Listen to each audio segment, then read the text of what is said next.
pour cette nouvelle vidéo qui est la dernière sur ce programme d'histoire de 3e, puisqu'elle est consacrée à la France de 1945 à aujourd'hui. Eh bien oui, nous avons quitté la France avec la décolonisation, donc en 1962 essentiellement.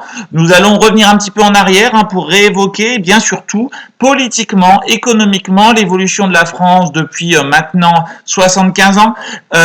Beaucoup de choses se sont déroulées qui ont été favorables, puis défavorables à la France et qui sont importantes à connaître afin de bien comprendre notre pays aujourd'hui. En effet, il paraît difficile de comprendre notre pays, sa situation actuelle, sans faire ce retour en arrière essentiel sur les 75 dernières années de notre histoire.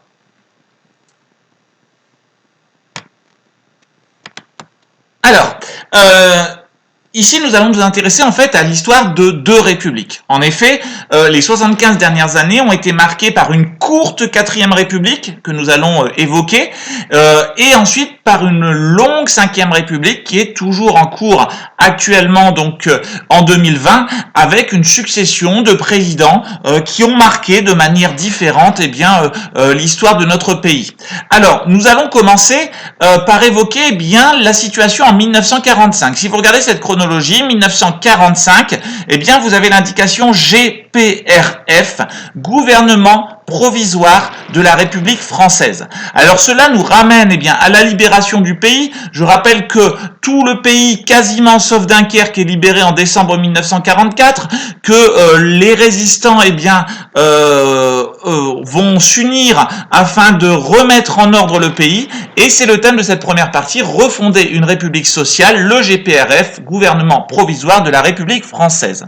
Alors ce gouvernement provisoire de la République française réussit en 1945 à faire l'union des différents mouvements de la résistance. Chose qui n'a pas forcément été longuement évoquée lorsque nous avons fait la Deuxième Guerre mondiale, mais les résistants n'étaient pas politiquement unis, ni d'accord. Nous avions les résistants gaullistes, ceux qui ont suivi dès l'appel du 18 juin 1940 le général de Gaulle, et ensuite, à partir de 1941, les résistants communistes qui, eux, mettent en avant un modèle de société très différent. En effet, nous allons le voir, le général de Gaulle, nous pourrions le classer politiquement à droite, droite centre-droit.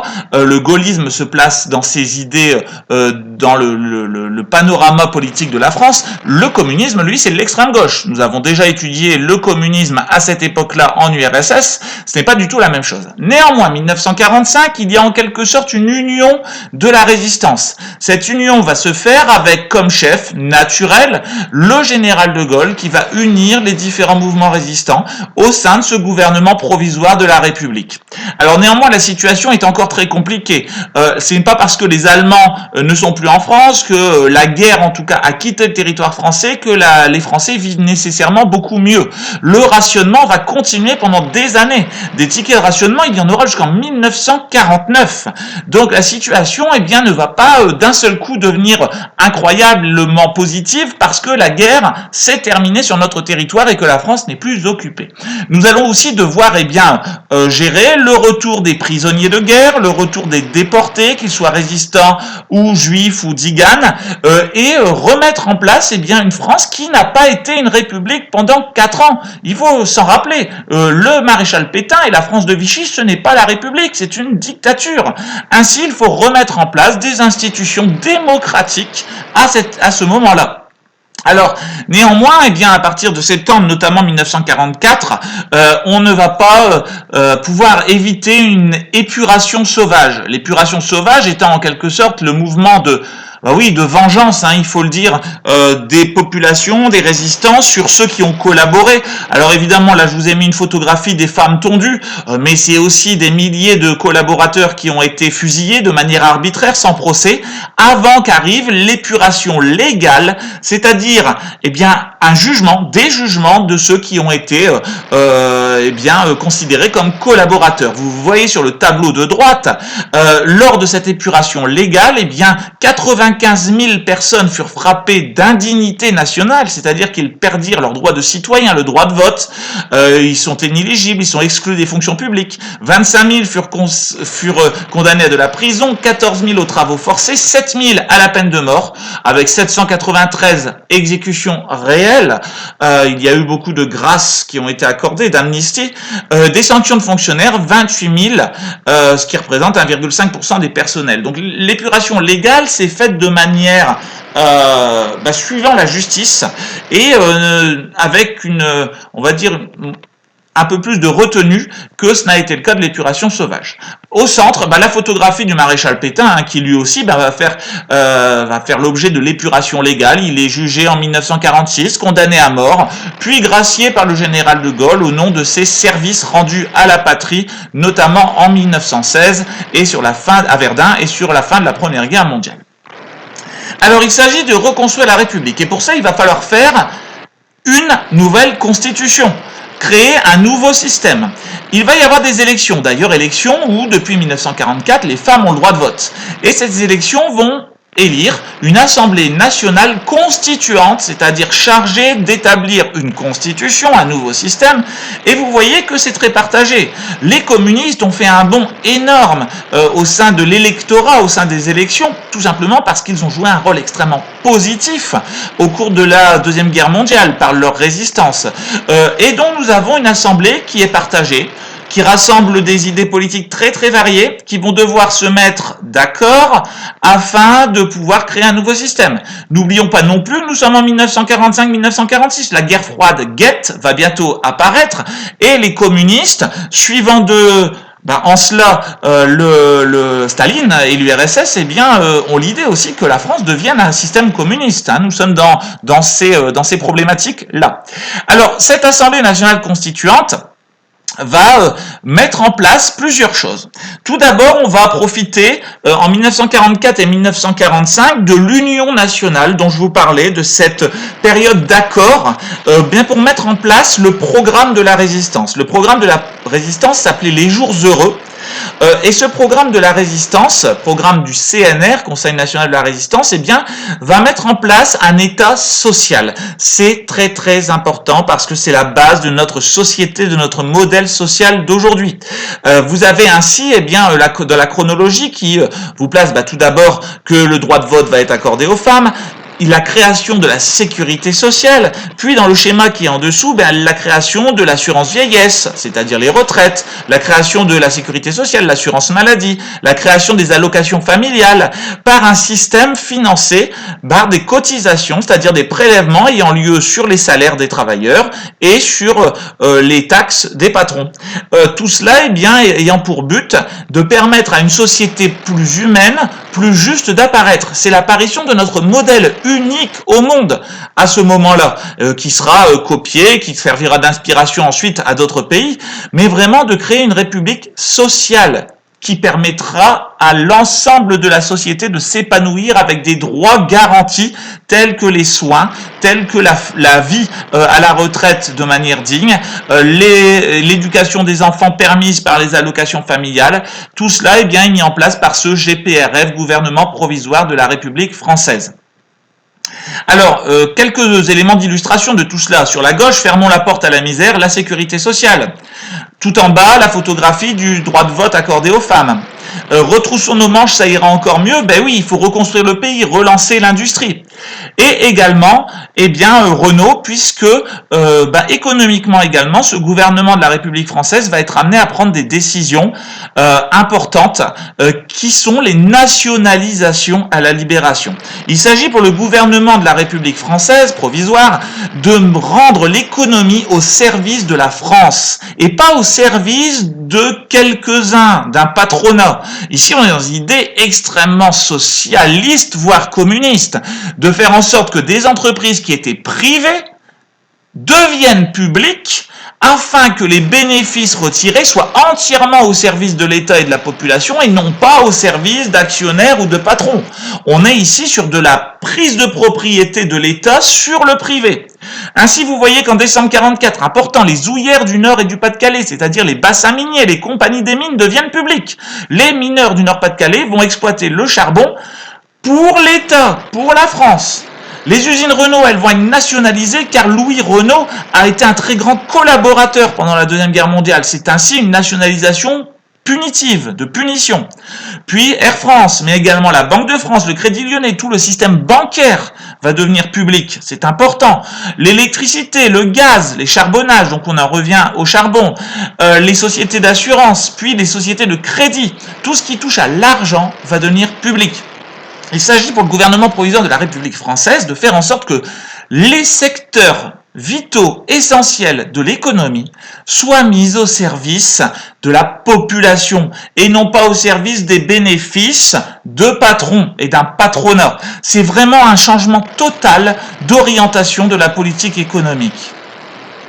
Alors, résumé ici, ce gouvernement provisoire, eh bien la libération sur la gauche, le retour de la République et de ses valeurs, les libertés, l'égalité, la démocratie, De Gaulle qui est le chef de ce gouvernement provisoire, puis la fondation d'une République sociale, inspirée du programme du Conseil national de la résistance, avec les nationalisations pour rendre l'économie au service de la population et de l'État, et un État qui protège les personnes, sécurité sociale, allocation familiale, retraite, etc.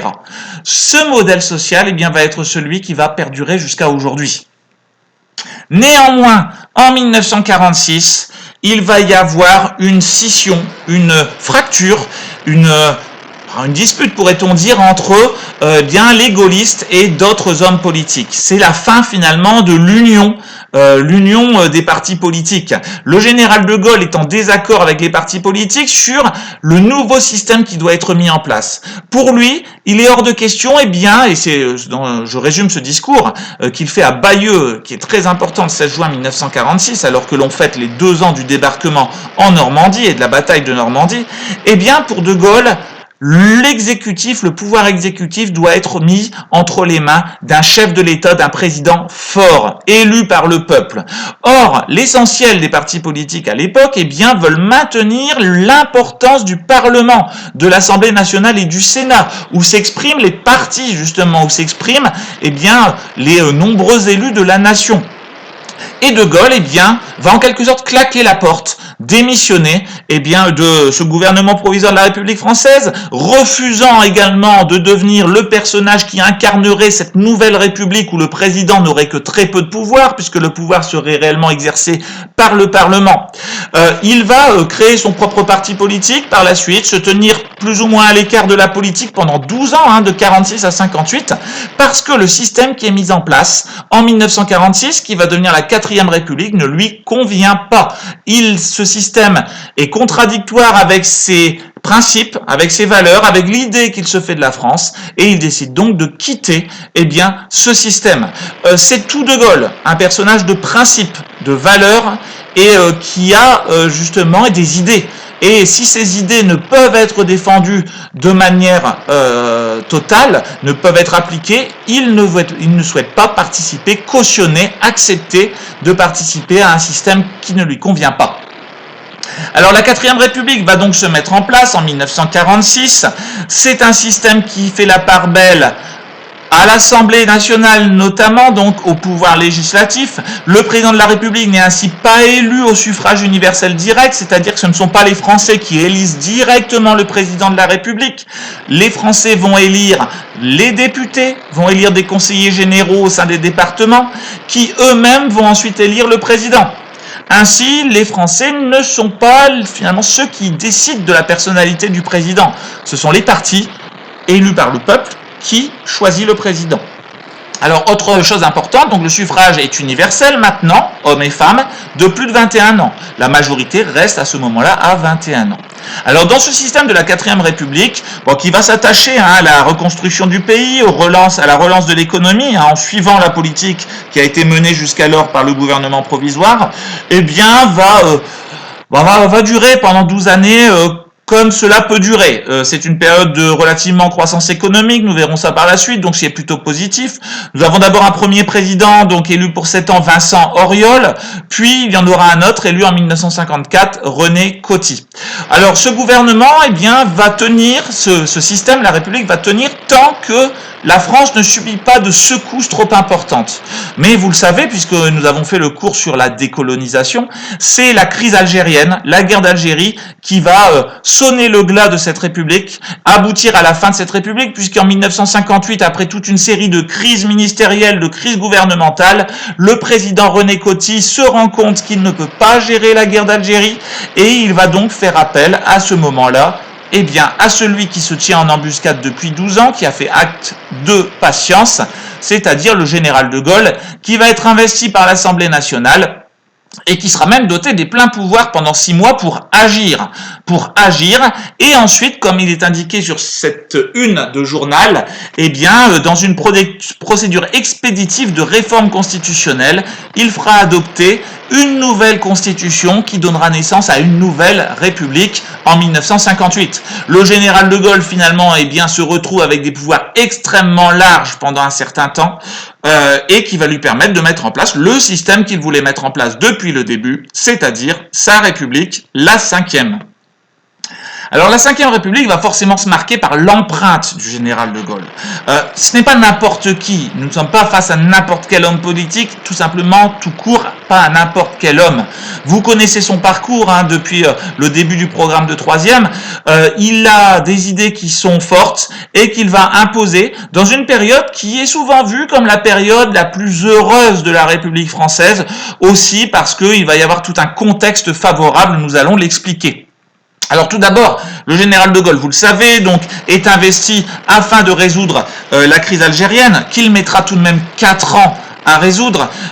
Nous l'avons étudié, cette crise algérienne, il la résoudra comme il le pourra, en tout cas se rendant compte assez vite que l'indépendance de l'Algérie est inéluctable, que trop de tensions et de rancunes ont été accumulées de chaque côté, ce qui aboutira en 1962 aux accords d'Évian, à l'indépendance accordée. Il accordera également l'indépendance à toutes les autres colonies, notamment celle d'Afrique noire en 1960. Bon, tout ça, vous le savez. Néanmoins, sa politique, ce n'est pas seulement cela. La politique de général de Gaulle, c'est tout un système qui se met en place. Tout d'abord, une pratique du pouvoir. Si on commence sur ce schéma, tout en haut à gauche, une pratique du pouvoir moderne, c'est-à-dire une pratique du pouvoir qui s'adapte aux personnages, qui s'adapte aussi aux nouveaux moyens de communication, l'apparition progressive de la télévision, alors avec des conférences de presse, des allocutions, une pratique très courante des référendums, c'est-à-dire que le général de Gaulle interroger les Français par un vote sur une loi.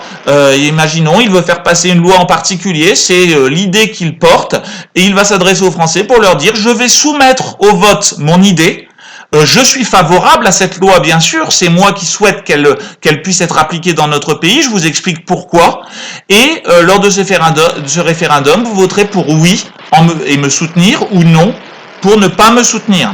Le général de Gaulle, lors de tous ces référendums, mettra en balance son pouvoir, c'est-à-dire, si vous me soutenez par le référendum, vous allez dans mon sens, je considérerai que vous me faites confiance. Si par contre vous ne me soutenez pas, j'en tirerai toutes les conséquences et je démissionnerai immédiatement de mon rôle de président de la République.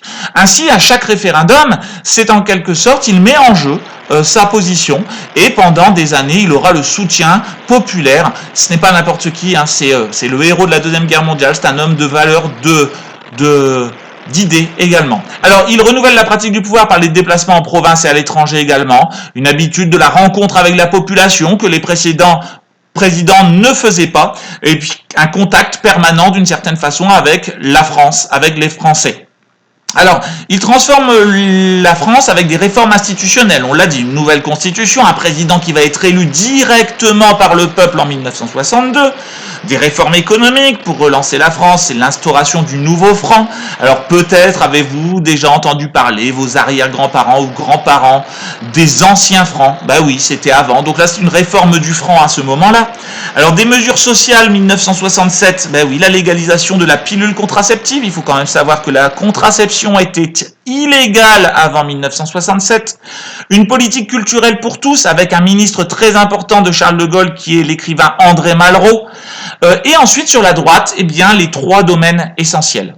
La politique d'indépendance nationale, c'est-à-dire se doter de l'arme nucléaire. 1960, les premiers essais concluants, la maîtrise de l'arme nucléaire en 64, et également montrer du caractère. De Gaulle, c'est plus que quiconque ce qu'il doit aux États-Unis notamment.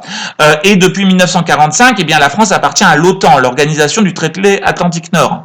En 1966, De Gaulle va rentrer en désaccord avec les États-Unis et il va montrer qu'il n'est pas le petit toutou des États-Unis et va sortir de cette organisation, de cette alliance militaire, ainsi désobéissant en un sens aux États-Unis. Alors depuis, sous Nicolas Sarkozy, bien plus tard, la France est revenue dans l'OTAN, mais sous le général de Gaulle, eh bien, là, il veut montrer que la France est un grand pays et que la France, eh bien, n'obéit à personne. Elle suit ses intérêts à elle, pas les intérêts d'autres camps.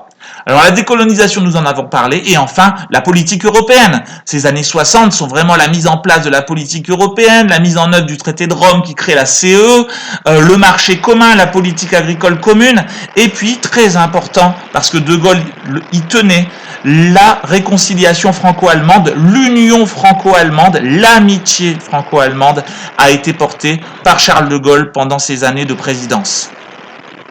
Alors, le système, nous en avons parlé, un système donc où les pouvoirs sont équilibrés. Le pouvoir exécutif représenté par le président et le gouvernement, le pouvoir législatif par les deux assemblées qui votent les lois, des électeurs qui vont élire directement les députés et le président de la République. On n'y revient pas, c'est quelque chose que nous avons vu en EMC, mais simplement, chose importante, le président est élu sous De Gaulle pour 7 ans et directement par le peuple à partir de 1962. Alors De Gaulle, vous l'avez ici en photographie officielle, nous verrons tout à l'heure la photographie officielle des présidents suivants et vous verrez une grande différence. De Gaulle, c'est une certaine idée de la France, la grandeur de la France. Pour lui, la France n'est pas n'importe quoi, ce n'est pas un petit pays, c'est quelque chose. Et le président de la République est un personnage qui doit représenter, être à la hauteur de la grandeur de la France. Ainsi, vous avez ici ce portrait officiel que certains ont dit pouvant ressembler éventuellement à la tenue d'un roi. Mais non, c'était un président, mais simplement un président qui n'est pas n'importe qui. Pour le président de Gaulle, le président doit être irréprochable, le président doit montrer l'exemple, le président doit être un modèle. Charles de Gaulle a toujours payé ses impôts, a toujours payé ses factures d'électricité et d'eau et a toujours payé ses dépenses personnelles de sa poche, ne faisant pas payer par l'État et par les Français ce qui était de sa vie privée. Il a toujours tenu avec une très très grande honnêteté à représenter la grandeur de la France et à faire une politique qui soit pour la grandeur de la France à travers le monde. Attention, cela ne veut pas dire qu'on ne peut rien reprocher au général de Gaulle et qu'on ne peut pas dire qu'il y a eu des choses peut-être contestables pendant sa présidence. Mais néanmoins, son ambition a toujours été la grandeur de la France, que la France soit un pays respecté à travers le monde. Donc, vous avez cette citation, la France ne peut être la France sans la grandeur. Vraiment, cette politique de grandeur, elle est essentielle. Alors, ici, vous avez une allocution de 1965 qui est très intéressante. Tout à l'heure, vous entendrez la voix de De Gaulle dans un autre discours. Mais ici, il explique sa politique de grandeur. Premier paragraphe, le fait capital de ces 7 dernières années, c'est que nous avons choisi l'indépendance. Dans le domaine politique, il s'agit que sans renier notre amitié américaine, nous nous comportions en Européens. C'est bien ce que nous faisons en nous réconciliant avec l'Allemagne. Nous apportons aussi notre concours au développement de bon nombre de nouveaux États africains. Pour De Gaulle, on est amis avec les États-Unis, mais on n'est pas obligé d'accepter tout ce que font les États-Unis et de les suivre aveuglément. Au point de vue de la sécurité, notre indépendance exige à l'ère atomique où nous sommes que nous ayons les moyens voulus pour dissuader nous-mêmes un éventuel agresseur. C'est la bombe atomique et la maîtrise de celle-ci. Enfin, dans l'ordre économique, pour sauvegarder notre indépendance, nous devons soutenir coûte que coûte la concurrence dans les secteurs de pointe. Le marché commun avec l'Allemagne, l'Italie, la Belgique, la Hollande, le Luxembourg. Le Mont Blanc, le tunnel du Mont Blanc, de grands projets qui vont avoir lieu. S'unir à l'Angleterre pour construire le premier avion supersonique du monde, qui sera le Concorde. Bref, s'ouvrir sur l'Europe, se faire respecter à l'international, agir pour être respecté militairement, voilà la politique de grandeur de De Gaulle. Alors, cela se marque ici par, vous voyez, les premières photos de l'explosion atomique française, nous sommes en 1960, un développement industriel et agricole important, un équipement et des inventions fabriquées français, du Made in France, si l'on peut dire aujourd'hui. Et cela va être permis aussi parce que la France se trouve à ce moment-là dans une période économique extrêmement favorable que l'économiste Jean Fourastier appellera les 30 glorieuses. Nous sommes dans 30 années de croissance économique exceptionnelle, comme c'est représenté sur le graphique de droite. La croissance du PIB, c'est la croissance de la richesse produite chaque année. Le taux de croissance économique, c'est ce qui montre la bonne santé de notre économie. Et regardez les années de Gaulle, les années 60. Nous sommes à des croissances, c'est-à-dire à une amélioration de l'économie française de 5 à 9% par an. Rendez-vous compte qu'en 2020, nous ne sommes même pas à 1% de croissance par an, quand ce n'est pas une croissance négative les années précédentes. À l'époque, la France progresse à un rythme assez incroyable, ce qui ne sera plus du tout le cas par la suite, sans que ça soit forcément la cause des présidents suivants, nous le verrons par la suite. Donc c'est une croissance, une période économique extraordinaire qui va permettre des progrès.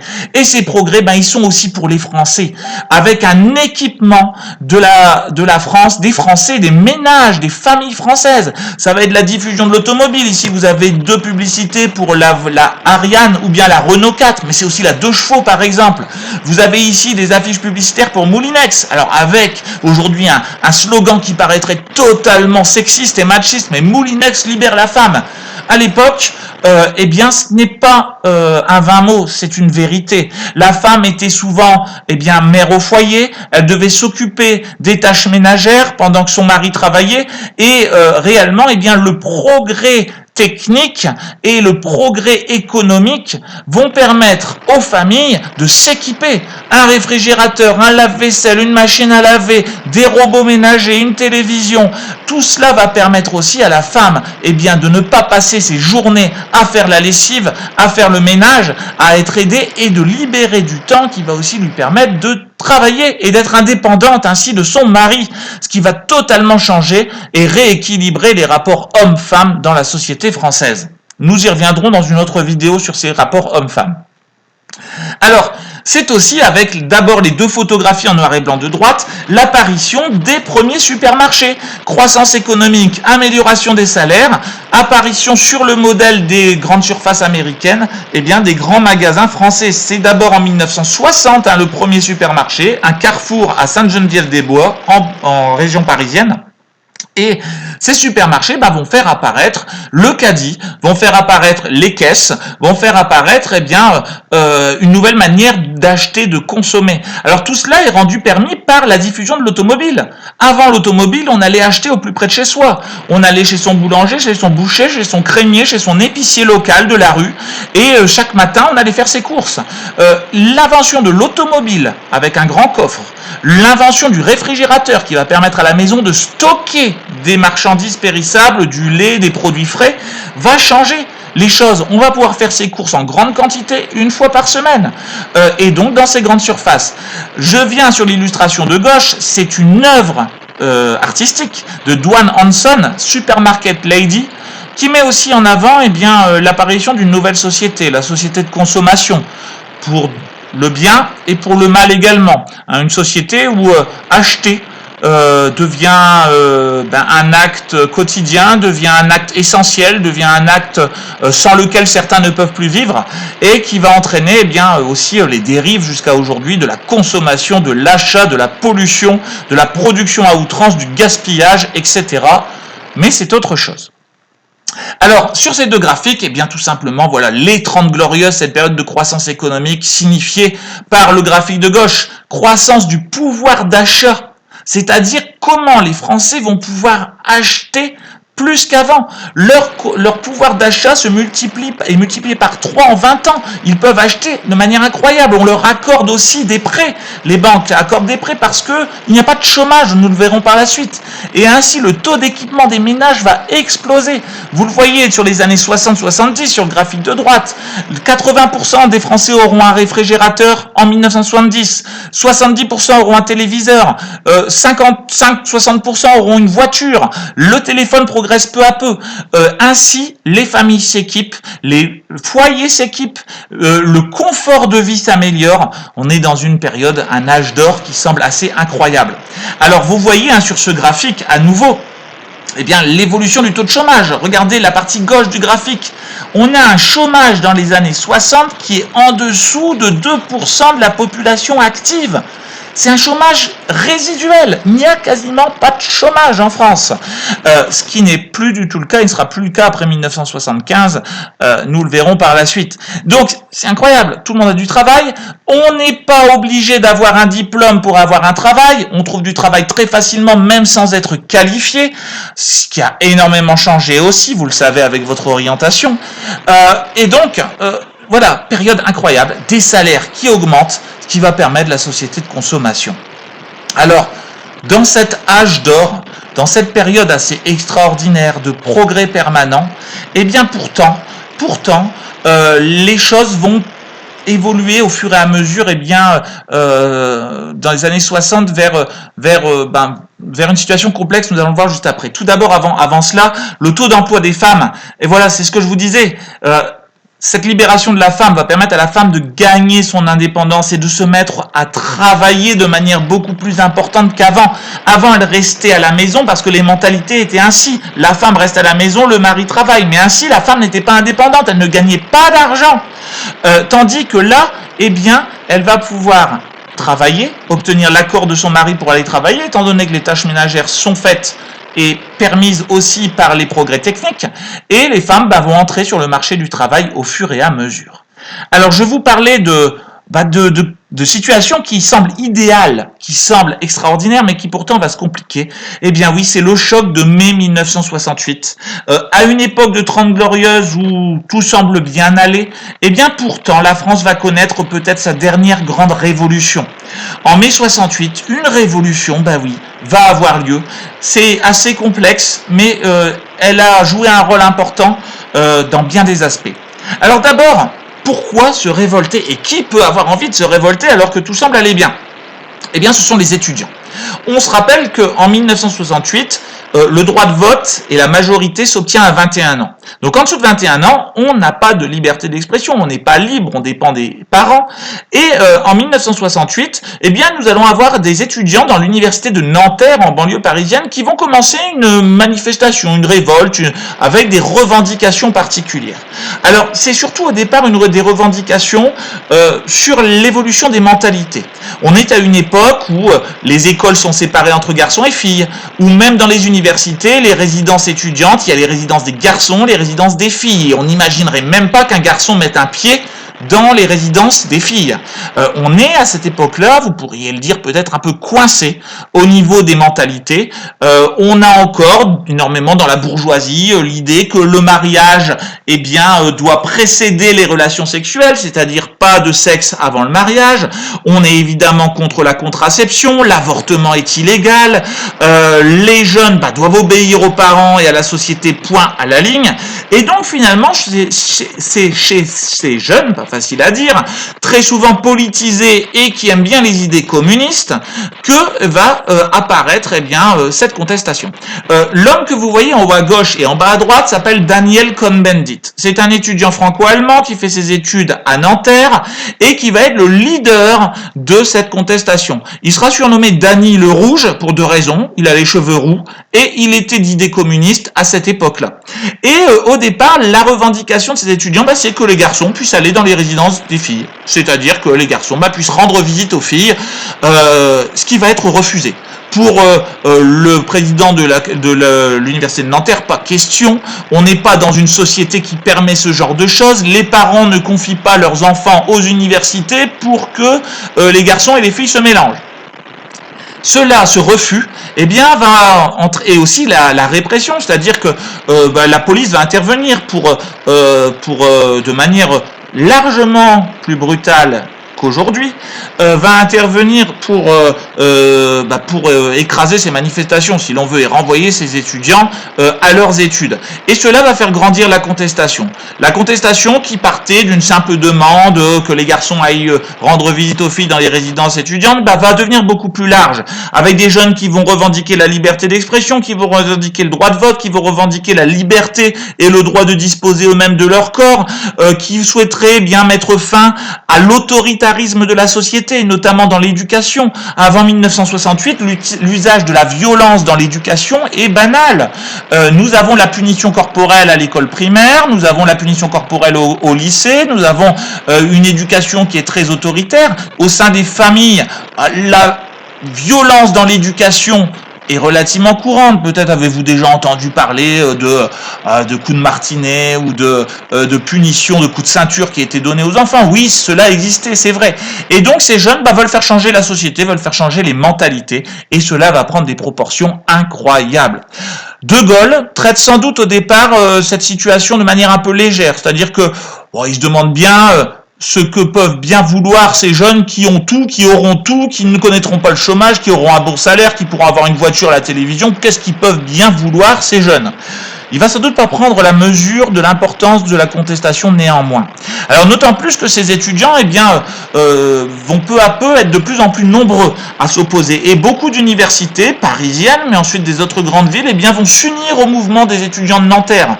Et des étudiants des Beaux-Arts vont faire aussi de la communication. Sois jeune et tais-toi. Voilà un peu le slogan de ces étudiants, ces jeunes qui disent on a le droit de rien à part se taire. Et vous voyez l'ombre du général de Gaulle caricaturé avec grand nez, grande oreilles et le képi qui bâillonne un jeune.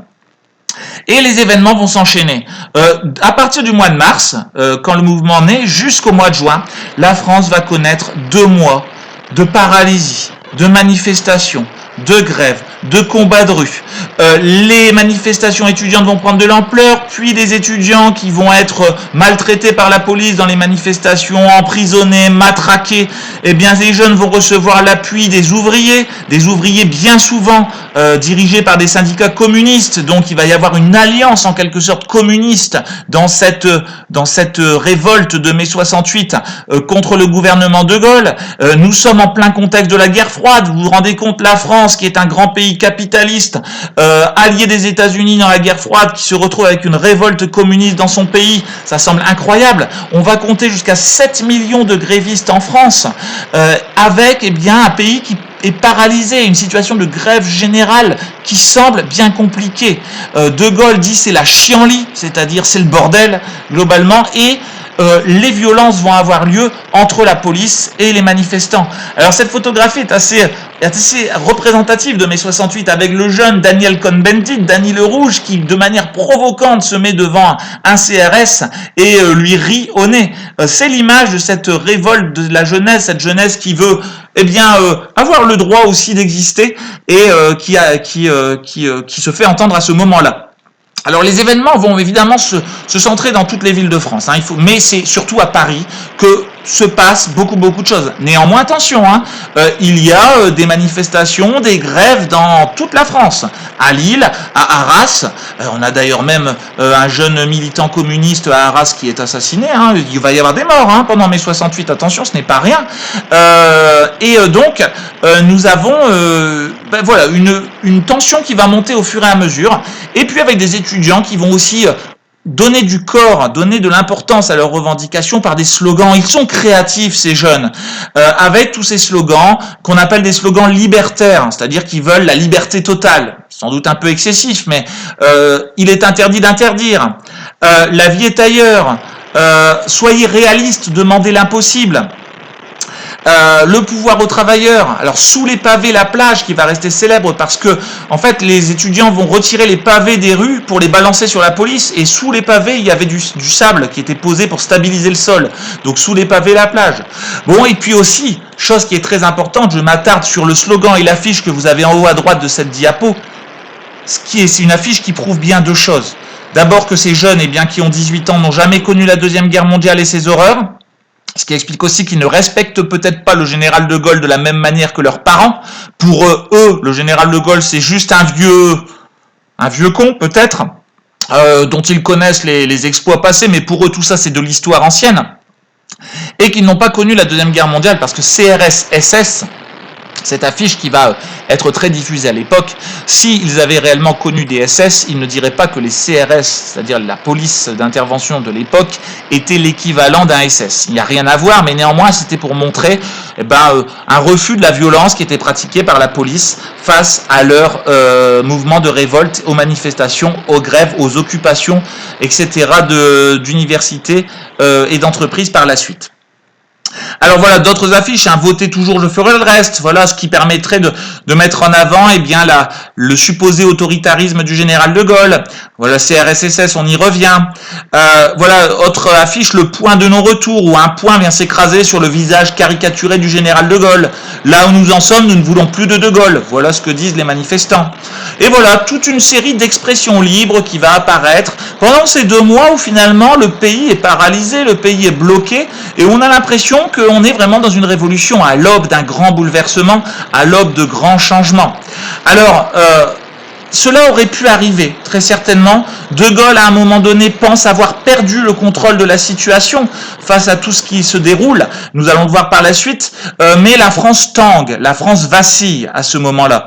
Alors, vous l'avez ici, tout en bas de ce schéma, l'irruption de la jeunesse, montée des contestations, les jeunes veulent être écoutés. Les jeunes veulent une libération des mœurs, c'est-à-dire des mentalités, une sexualité libre, la fin de cette société coincée pour eux, un rejet de l'autorité des parents, l'autorité de Gaulle, l'autorité des patrons.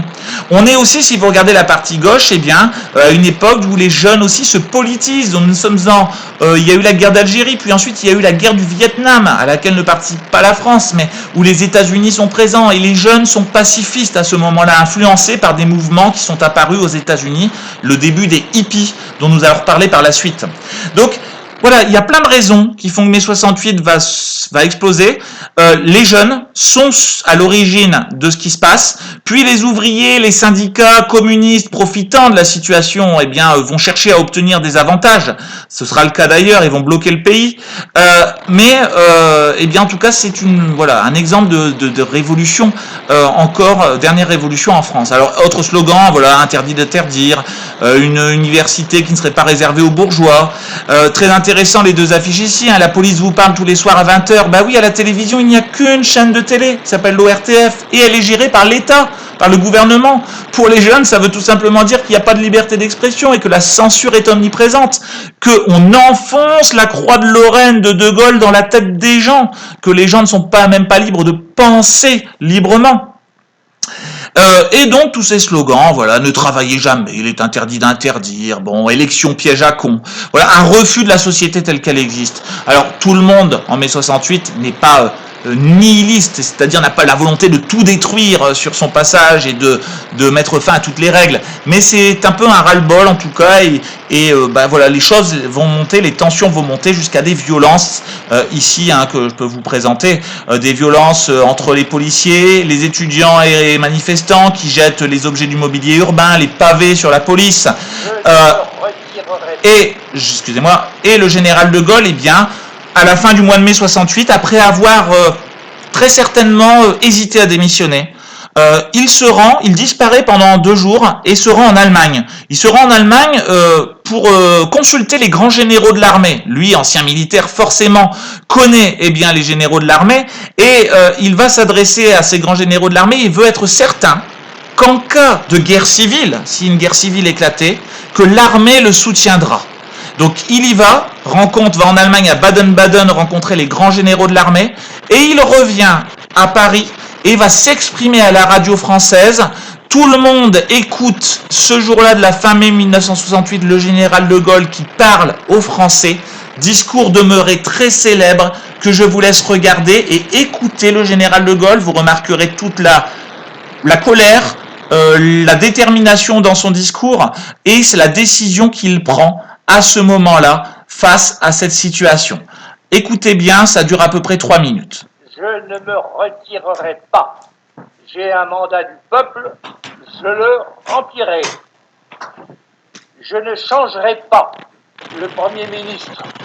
Je dissous aujourd'hui l'Assemblée nationale.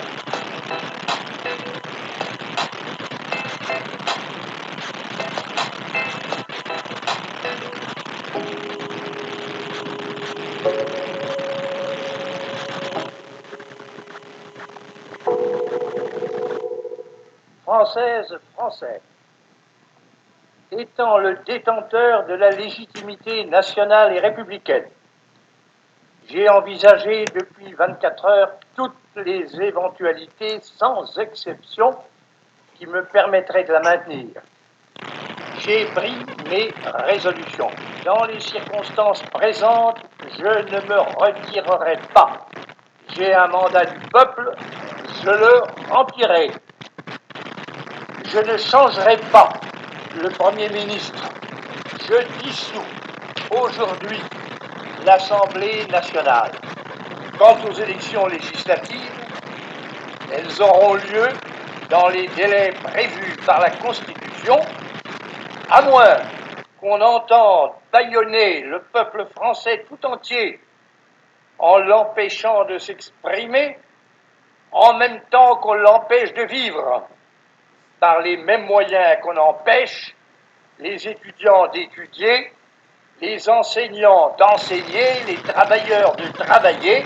Ces moyens, ce sont l'intimidation, l'intoxication et la tyrannie exercée par des groupes organisés de longue main, en conséquence, et par un parti qui est une entreprise totalitaire, même s'il a déjà des rivaux à cet égard. En tout cas, partout et tout de suite, il faut que s'organise l'action civique. La France, en effet, est menacée de dictature.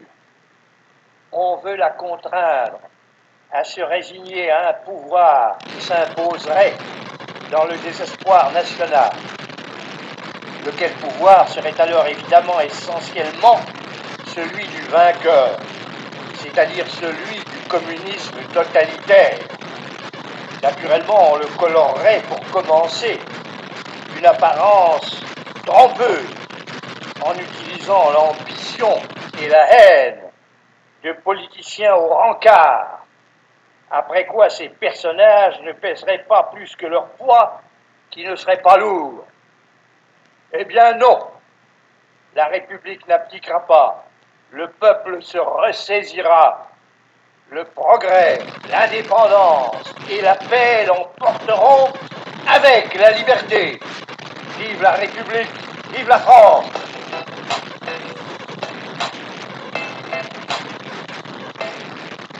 Alors, ce discours de De Gaulle est très important. Il est très important. Et vous voyez toute la détermination de De Gaulle. Alors, évidemment, c'est un discours politique. Donc, il y a des choses qui sont vraies, des choses qu'il utilise afin, de résoudre la situation. Mais déjà, partons du principe, je ne me retirerai pas, je ne démissionnerai pas.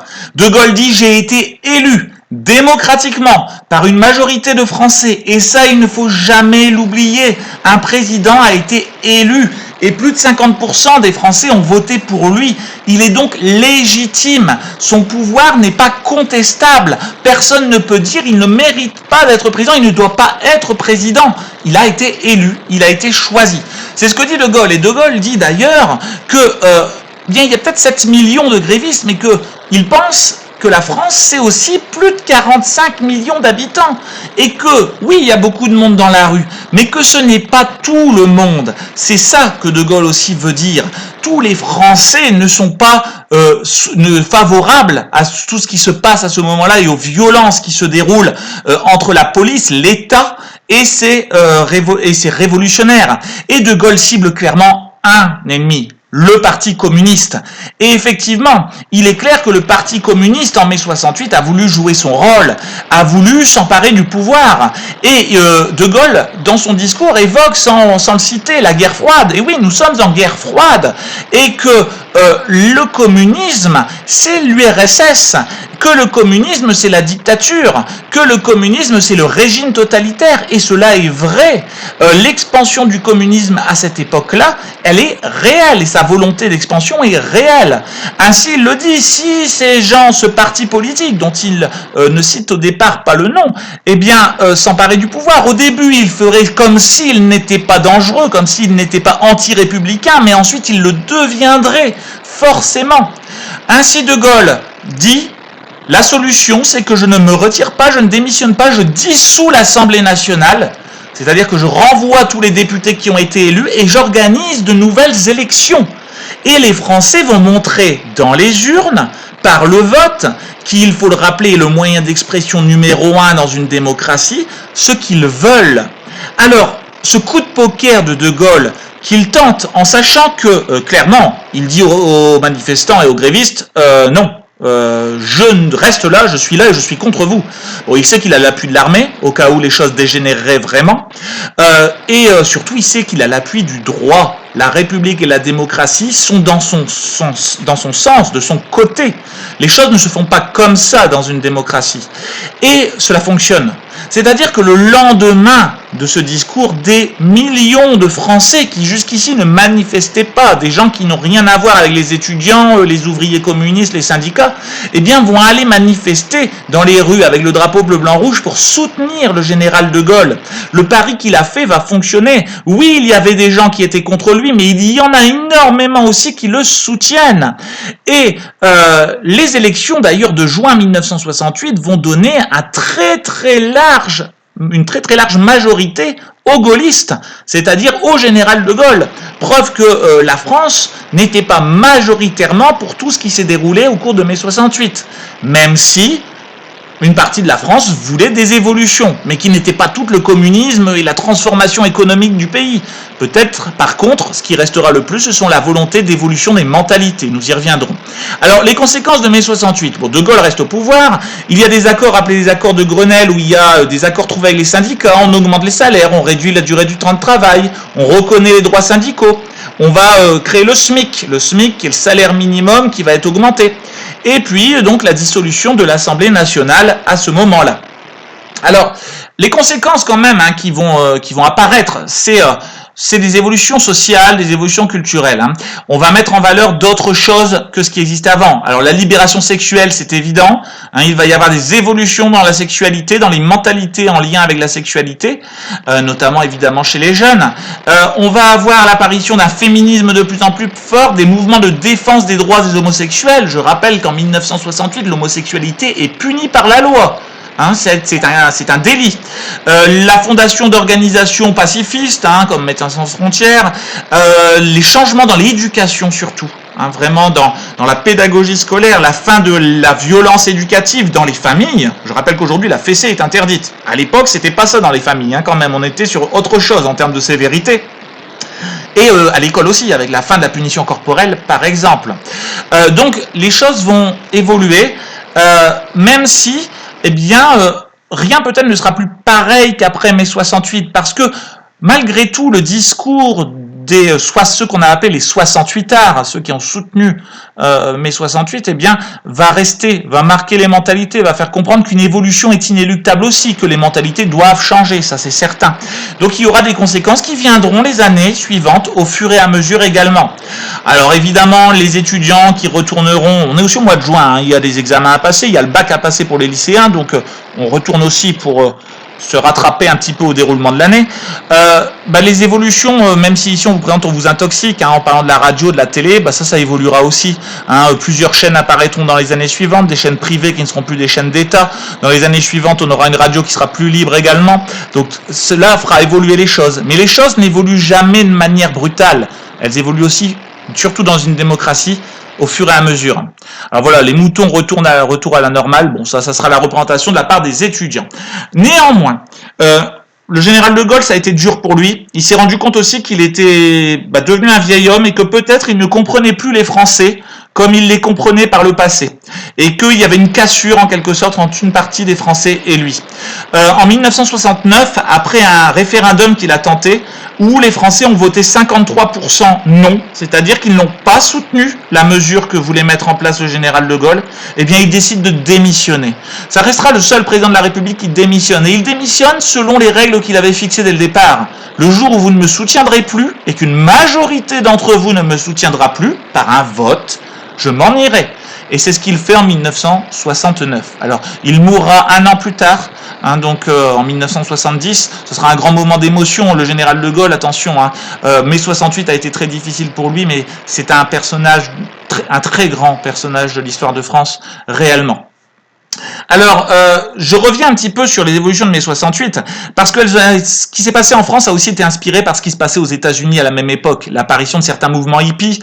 Alors ici, vous avez ces couleurs, c'était à l'occasion des 40 ans du Summer of Love en 1967, un an avant les événements de mai 68. Eh bien, à San Francisco, la ville la plus libérée des États-Unis, avait eu lieu des grands rassemblements de la jeunesse, mettant en valeur la liberté d'expression, la liberté, les droits individuels, la liberté sexuelle, la liberté Summer of Love, hein, la liberté de pouvoir avoir autant de petits copains qu'on veut, d'aimer un homme, d'aimer une femme, d'aimer deux hommes, d'aimer deux femmes, bref, d'être libre totalement. Et ces mouvements, eh bien, qui vont donner le mouvement hippie, sont apparus un an avant. On est dans une période de remise en cause de la société occidentale en tout cas. Et ça va se matérialiser aussi en août 1969 par le grand festival de rock de Woodstock. À Woodstock, près de New York, eh bien, va avoir lieu un grand festival de rock qui est censé au départ rassembler quelques milliers de personnes seulement, avec des grands rockers comme Carlos Santana en haut à gauche, la rockeuse Janis Joplin au milieu. Vous avez Jimi Hendrix par exemple sur 3 autres images. Bon, il y avait Joe Cocker, énormément d'autres rockers qui vont se réunir pour un grand festival qui va réunir des dizaines et des dizaines de milliers de personnes autour de cette idée de libération sexuelle, de libération des mentalités, de droits individuels, de changement de la société. Et cela va entraîner 3 jours de folie qui vont créer un peu une mentalité. Cette mentalité des hippies, des baba cool, des 68ards, de vouloir faire évoluer la société, de ne pas avoir honte de son corps, de le montrer si on souhaite le montrer, d'avoir la sexualité que l'on veut, de consommer des drogues aussi, puisque les années 70 sont aussi le développement de la consommation de drogue de manière importante, avec le droit de mettre de la couleur dans sa vie et de ne pas être que dans le gris ou le noir des patrons et des cadres d'entreprise, etc. La liberté pour les femmes de fumer, la liberté pour les femmes d'être l'égale des hommes, le développement du féminisme, le début des mouvements LGBT, des mouvements de défense de l'homosexualité. Voilà, la liberté d'être ce que l'on est et non pas ce que la société nous dit qu'il faut que l'on soit. Voilà, c'est ce festival de rock de Woodstock reprend ces idées-là et sera un peu un lanceur dans les années 70 de cette époque des hippies. Qui entraînera beaucoup d'évolution des mentalités, c'est certain, qui entraînera aussi l'apparition d'une maladie sexuellement transmissible, le sida, ensuite au début des années 80, qui entraînera aussi un boom des consommations de drogues en tout genre, notamment les drogues chimiques. Voilà. Donc on est dans cet esprit, dans la fin des années 60, de remise en cause de l'ordre établi, de changement de la société, et la France du général de Gaulle, la France des Trente Glorieuses, qui pourtant connaissait le plein emploi, l'augmentation des salaires, l'amélioration de la vie, s'est révolté pour cela à cette époque-là. Alors, suite à De Gaulle, la Ve République va devoir inventer une manière d'être sans son créateur, sans De Gaulle. Alors cela va commencer par l'élection en 1969 du Premier ministre de Gaulle, Georges Pompidou. Les Français vont choisir la continuité. Pendant 5 ans, Georges Pompidou va être président de la République. Il va poursuivre la politique de Gaulle, la suite de l'Europe aussi, du projet européen. Il meurt en 1974 pendant son mandat d'un cancer, d'une maladie du sang, et c'est donc une nouvelle élection qui va porter au pouvoir, vous le voyez ici, vous avez De Gaulle tout en haut, puis Georges Pompidou qui décède, et ensuite l'élection présidentielle de 74 qui va porter au pouvoir le personnage que vous avez ici en bas, donc Valéry Giscard d'Estaing, qui va devenir à l'époque le plus jeune président de la République française. Il a été battu récemment par Emmanuel Macron, mais sinon c'était le plus jeune à l'époque. Donc un changement de génération en quelque sorte. Ce n'est pas un gaulliste non plus. C'est un homme du centre, on va dire, qui va aussi s'adresser à la jeunesse lors de son élection. Son affiche, où il parle à sa fille, il est tourné vers la jeunesse, va montrer un peu la politique qu'il compte mener. Une politique qui va se manifester par la majorité à 18 ans, et non plus à 21 ans qui va être accordée. Et puis aussi, avec surtout une loi de 1975 très importante qui est portée par une ancienne déportée à Auschwitz, Simone Veil, qui est la loi sur l'autorisation, la légalisation de l'avortement. Cette loi est très très importante parce que c'est une loi très forte pour les droits des femmes, pour la liberté des femmes à avoir un enfant quand elles le souhaitent. Dites-vous bien aussi qu'avant 1975, une femme qui est violée eh bien, ne peut pas avorter. Elle va devoir porter l'enfant de son violeur. Les avortements étaient considérés comme un crime, comme un meurtre, et étaient condamnés par la justice. Ainsi, eh bien, c'est une évolution très importante. Dans les années qui ont précédé, en 1971-72, justement, une affaire judiciaire, le procès de Bobigny, avait marqué l'époque. En effet, une jeune fille qui avait été violée avait été accusée et inculpée de meurtre parce qu'elle s'était fait avorter de manière illégale. Elle avait été soutenue par un nombre incroyable de femmes en France qui trouvaient totalement injuste qu'une femme n'ait pas le droit d'être libre de son propre corps et libre de sa destinée. Elle avait été soutenue notamment par 343 femmes intellectuelles, etc., le manifeste des 343, pour changer la loi. Alors Simone Veil, femme de devoir, femme de valeurs et d'idées, va porter cette loi pour l'avortement. Elle va beaucoup en souffrir parce qu'on va l'attaquer, on va la traiter d'assassin d'enfants, on va la traiter de tous les noms. Néanmoins, cette loi va passer. C'est un grand progrès pour la femme d'avoir cette possibilité de l'avortement qui est très encadré en France. On y reviendra, mais on ne fait pas n'importe quoi non plus. Un droit d'avortement qui est très encadré dans les 10 premières semaines de la grossesse, dans les 12 premières aujourd'hui. Mais en tout cas, eh bien, c'est une loi très, très, très importante de l'époque de Valéry Giscard d'Estaing.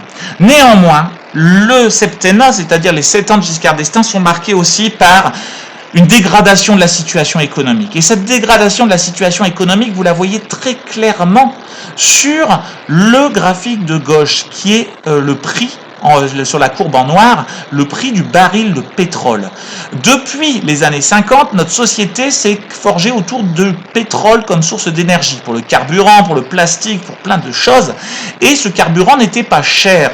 Sauf qu'en 1973, la situation internationale, plusieurs guerres, je vais y revenir, vont faire que les pays producteurs de pétrole vont décider d'augmenter de manière drastique. Ils multiplient d'abord par 4 leur prix, puis 5 années plus tard, ils augmenteront encore par plus de 2 les prix du pétrole, ce qui va entraîner une grave crise économique.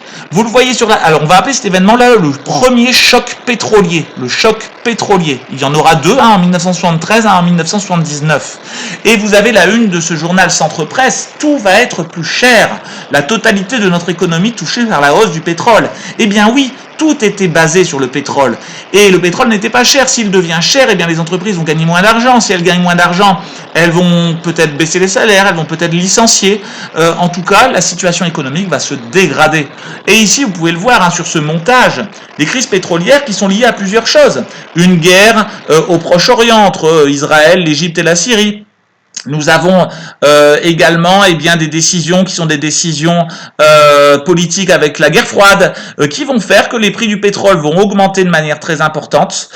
Et ce qui donnera, vous l'avez 1974, encore à cette époque-là, Georges Pompidou est président, puis ça sera Valéry Giscard d'Estaing qui continuera cette politique. Eh bien, le fait que le prix du pétrole augmente autant va donner le coup d'envoi du nucléaire civil, c'est-à-dire de la production d'électricité par le nucléaire en France à partir de cette époque-là. Alors c'est d'ailleurs, au passage, le choc pétrolier qui va aussi entraîner la création du changement d'heure et de l'heure d'été, afin de faire des économies d'électricité, d'énergie, le soir, par une moindre utilisation des luminaires, donc de l'électricité pour s'éclairer. Alors, cette crise économique va être très grave, puisque vous le voyez, il n'y avait pas de chômage ou très peu de chômage avant. À partir de 1975, le chômage bondit de manière incroyable. Et oui, les entreprises gagnent moins, ont plus de mal à exister, à vivre, et donc le chômage va augmenter de manière importante. Ainsi, Giscard d'Estaing devient président à l'époque où les choses se dégradent. Il récupère une bien mauvaise situation, qui fera d'ailleurs que, en 1981, lors des élections suivantes,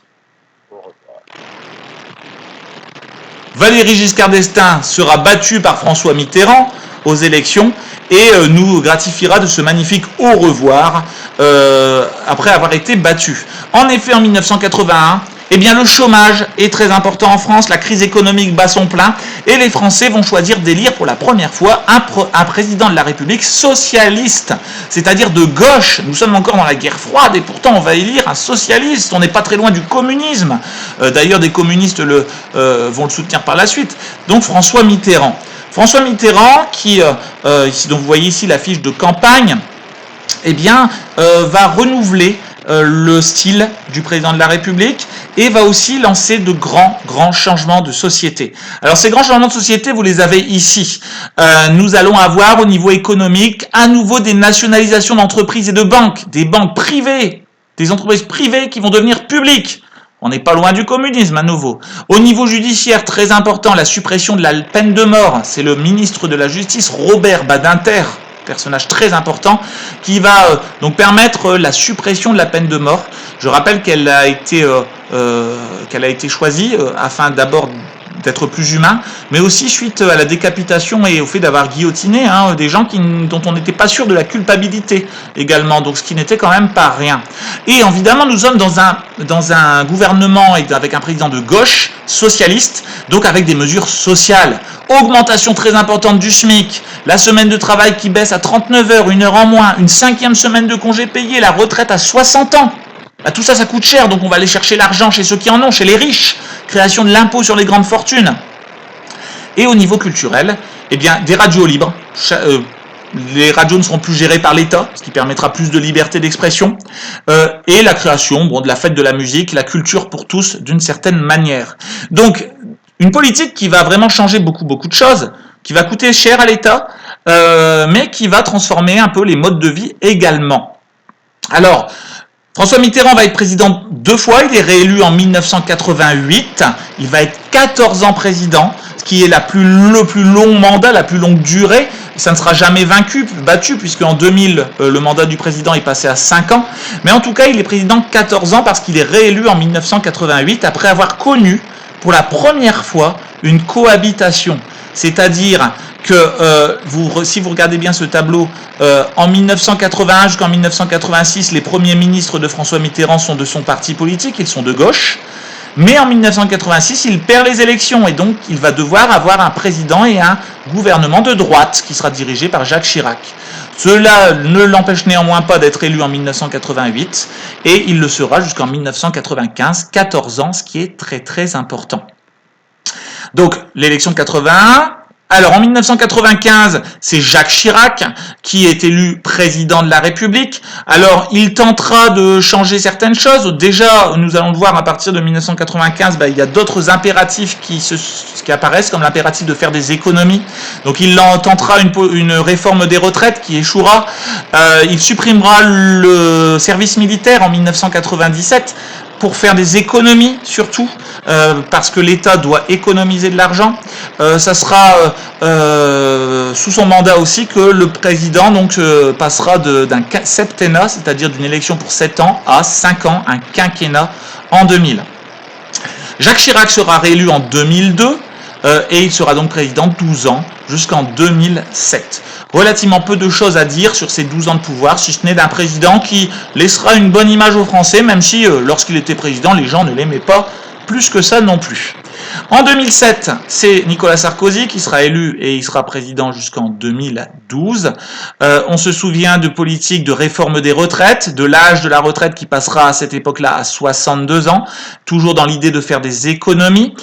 Puis il sera remplacé en 2012 par François Hollande, dont on gardera la mémoire surtout de la loi pour le mariage pour tous, qui permettra donc le mariage entre hommes, mariage entre femmes. Il faut savoir que depuis déjà 1984, l'homosexualité était devenue légale. C'était sous François Mitterrand que l'homosexualité avait été dépénalisée, c'est-à-dire qu'elle était devenue autorisée par la loi et est devenue une liberté individuelle importante. Et donc François Hollande lui mettra en place le mariage pour tous. Puis 2017, l'élection d'Emmanuel Macron, sur laquelle je ne reviens pas pour le moment, puisque l'histoire se fait une fois qu'elle est passée. Donc nous ferons un bilan quand celui-ci ne sera plus président, donc soit en 2022, soit en 2027. Alors néanmoins, ce dont je vous parlais, à partir de 1974 et Valéry Giscard d'Estaing, les présidents ne pourront plus jamais avoir la même liberté que le général de Gaulle ou que Georges Pompidou. Pour quelle raison? Bien tout simplement parce que il va y avoir des graves difficultés économiques à partir des années 1975 et que les présidents vont devoir faire avec moins d'argent. Regardez ici comment au fil des années, le déficit, les déficits publics, c'est-à-dire l'argent dépensé par l'État, va augmenter de manière incroyable. La crise économique va pousser les différents présidents à dépenser toujours plus. Ainsi, en 1988, le président de la République, François Mitterrand, crée le RMI. Mais oui, il y a 3 millions de chômeurs et ces chômeurs n'ont rien pour vivre. Donc on va créer le RMI, qui est devenu depuis le RSA, afin de permettre aux personnes n'ayant plus de travail de pouvoir vivre tout de même. C'est d'ailleurs sous le président François Mitterrand, en 1986, qu'apparaîtra les Restos du Cœur, ce qui prouve bien que la France vit difficilement une crise économique, du chômage, de la pauvreté qui va se diffuser, et surtout une aggravation des dépenses, une aggravation du déficit public, et quand on n'a plus de sous, c'est beaucoup plus compliqué d'agir. Si bien que depuis 1995, depuis la fin des mandats de François Mitterrand, les différents présidents essayent surtout de faire une politique qui vise à diminuer la dette, à faire que la France dépense moins, que enfin on puisse freiner l'hémorragie d'argent. En effet, aujourd'hui, on n'a toujours pas réglé le problème. Vous voyez ici sur le graphique de droite qu'en 2018, la France était endettée à 99,3% de son PIB, c'est-à-dire que sur 2400 milliards d'euros, qui est le PIB français à peu près, il y a plus de 2350 milliards qui seront consacrés à la dette. Rembourser la dette, c'est énorme. Le pays s'est endetté de manière incroyable, ce qui explique qu'il n'y a plus d'argent pour tout. Il n'y a plus d'argent et qu'il faut faire des économies, qu'on ne peut plus dépenser, l'État ne peut plus dépenser comme il le faisait avant, peut-être. Donc ce qui explique des volontés de réformer les retraites, dépenser moins pour les retraites, dépenser moins pour les hôpitaux, dépenser moins pour l'école, dépenser moins pour la police, l'armée. Toutes ces dépenses publiques, réduire les aides, qui seront les débats qui animeront encore la France pendant de très nombreuses années, puisque nous sommes très très loin de résoudre cette énorme difficulté qui est la nôtre aujourd'hui. Ici, c'est pour se rendre compte, mais la dette française, vous voyez, en 2014, ça s'équivaudrait à un tas de billets de la taille de l'Arc de Triomphe, avec des billets de 100 euros. C'est gigantesque. Alors, c'est des comparaisons qui riment pas forcément à grand-chose, mais c'est pour vous permettre de vous rendre compte à quel point la France n'a plus d'argent. Aujourd'hui. La France, c'est parce que c'est une grande économie, mais sinon, n'est pas à l'abri d'une faillite. Et là, ça serait catastrophique pour un État comme le nôtre. Et pour le coup, l'Union européenne nous protège relativement bien par l'euro et par un équilibre financier général qui est permis et qui compense un peu le nôtre. Néanmoins, sachez-le, quand on n'a pas d'argent, on est bien obligé de limiter les dépenses. Voilà, alors on a fait un long panorama de cette histoire française de 1945 à aujourd'hui. J'espère que vous avez bien compris, vous avez bien vu les évolutions importantes qui ont eu lieu, qui sont majeures. Ceux qui iront au lycée général en reparleront parce que c'est vraiment très très très important et ça a créé le monde d'aujourd'hui. Évidemment, c'est marqué par la personnalité du général de Gaulle pour une grande partie. Et en quelque sorte, la France aujourd'hui doit se réinventer, doit se redonner un avenir en commun, doit se redonner un horizon commun, comme à l'époque du général de Gaulle, une vision qui lui permette d'avancer et de se transformer pour continuer à être un pays où il fait bon vivre, comme c'est le cas aujourd'hui chez nous. Voilà, je vous remercie pour votre attention et je vous souhaite une bonne journée. À bientôt pour une future vidéo.